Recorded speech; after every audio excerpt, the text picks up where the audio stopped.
Harry's Wife 101.52 Shielding Charlotte.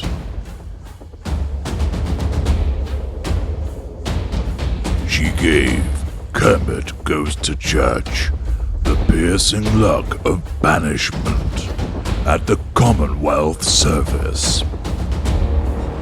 She gave Harry's wife a trip to Antarctica in the recent car ride. She will not suffer backstabbing abusers. She was tight with her homie QE2. She protects her nephews and nieces. She is Sophie the Shielder, Countess of Wessex, protecting small members of the royal family from the threat of malevolent dark forces.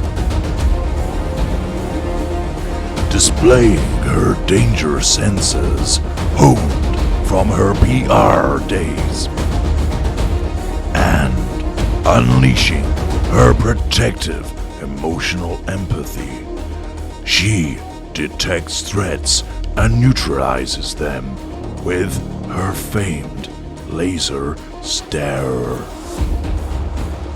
Let's see her in action. Hello, I'm H.G. Tudor. Welcome to another dissection of recent events from the funeral of the late Queen Elizabeth II, which has provided us with an opportunity to explain more about why Harry's wife behaves as she does, and also the various dynamics between the various people that were there. Now, we're going to turn to some photographic evidence to assist us in the analysis of behaviours. First, you can see this picture. On the far left, Harry's wife, staring ahead. Notice a clear gap between her and other members of the royal family. The Princess of Wales looking ahead. The Queen Consort looking ahead. Prince George looking down. And Princess Charlotte looking up towards Auntie Sophie with a degree of concern, perhaps trepidation upon her face. But there we see Sophie the Shielder, as she unleashes that laser stare across towards Harry's wife. She's not taking any shit from Harry's wife. There's going to be no repeat of the behaviour where Harry's wife made a small girl cry at a dress fitting. Notwithstanding, of course, Harry's wife's attempts to revise history by suggesting that it was her that was made to cry. The evidence supports the fact that as a consequence, of course, of her manipulative behaviours, her absence of emotional empathy, that she insulted a young girl by teasing her about her looks, which, of course, is the hypocrisy of such an individual coming from, I'm a strong, independent, empathic person, that's meant to be there to empower young girls rather than bully them.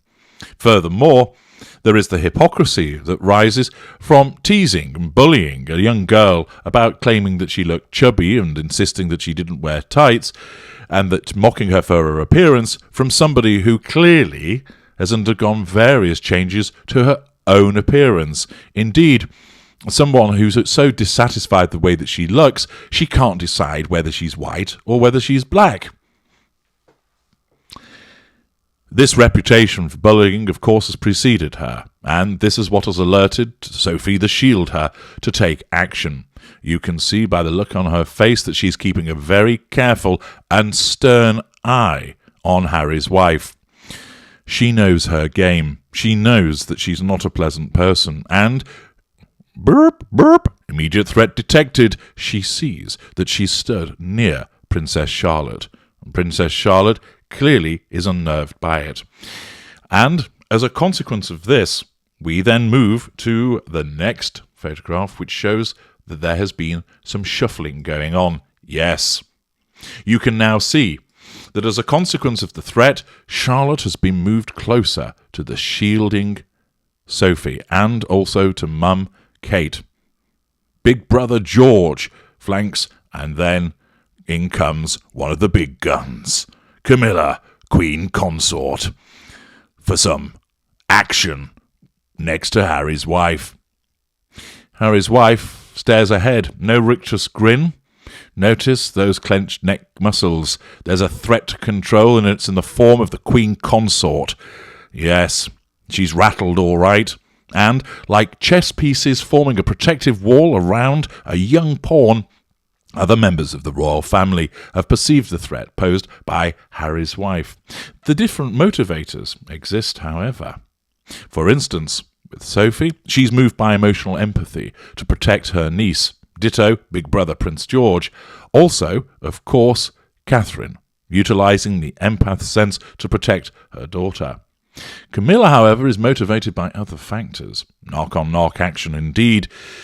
She, of course, has cognitive empathy and realises that Harry's wife has attacked the institution, isn't there to be trusted, and therefore relishes the opportunity to place a flanking position protecting young Charlotte from Harry's wife. These two photographs tell us so much.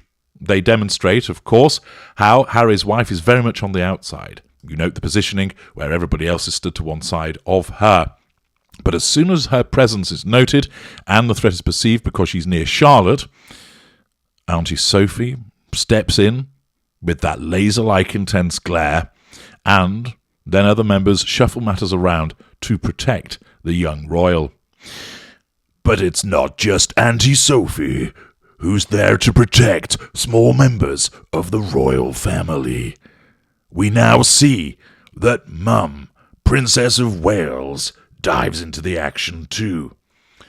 And you can see with this further photograph that's taken at an alternative point, this again tells us so much of the dynamic that's going on and how Harry's wife is regarded. The response to her presence by Camilla shielding Charlotte earlier on and the continued glare from Sophie amounts to challenge from Sophie because she's giving an emotional reaction. Camilla isn't looking at her and is wounding, but the action of blocking her is challenge fuel of itself. So whilst Harry's wife was receiving some fuel from these non-intimate secondary sources, she was having her control threatened. Her narcissism isn't bold enough to try and cause her to interact with them to say, "Oh, hello everybody, how are you doing?" It perceives that they would ignore her, and therefore protecting Harry's wife doesn't take her down that route. There's nobody next to her that she can turn to and say, "These awful wretches, see how the racist haters treat me?" Therefore she cannot indirectly assert control. She has to stay in that position, repeatedly having her control threatened as Sophie continues to glare, and Camilla blocks her. In her mind, her narcissism is telling her, "They're haters. Look how awful they are blocking you out. You're the victim in all of this." And then in the next moment, control is threatened again. And then in the next moment, her narcissism tells her that she's the victim. It's going to be okay. And it goes on, off, as I've explained in parts passing. Here, you can see that she's rattled as a consequence of there being that clenching of the neck. The anxiety is being felt. In the further instance, we see that the Princess of Wales is placing her hand reassuringly on her daughter's back, almost forming a barrier between her and Harry's wife stood to one side. Even Prince George is looking around to check, "Is everything okay there? Is everything all right, sis? Do you want to go over and kick her in the shins?" You can see from the reaction of the Princess of Wales, look at her jaw, look at her neck. Tension is racing through her at the presence of Harry's wife. Of course, expertly advised, the Princess of Wales is sticking to the mission plan and is ignoring Harry's wife, thus causing wounding. But nevertheless, she's finding it difficult to do because she cannot stand the presence of that woman who bullied her daughter being near her. And the reactions of both the Princess of Wales and Prince George only go to underline the fact that this must have happened, the protective nature of the hand upon her back, and Prince George's own somewhat alarmed reaction to the presence of Harry's wife. An excellent set of photographs that not only reaffirm that the bullying must have occurred, given the reactions of all of those members of the royal family, but also enables me to explain more about how the interaction between them is occurring and the impact upon Harry's wife, as the members of the royal family shield Princess Charlotte. I'm H.G. Tudor. Thank you for listening.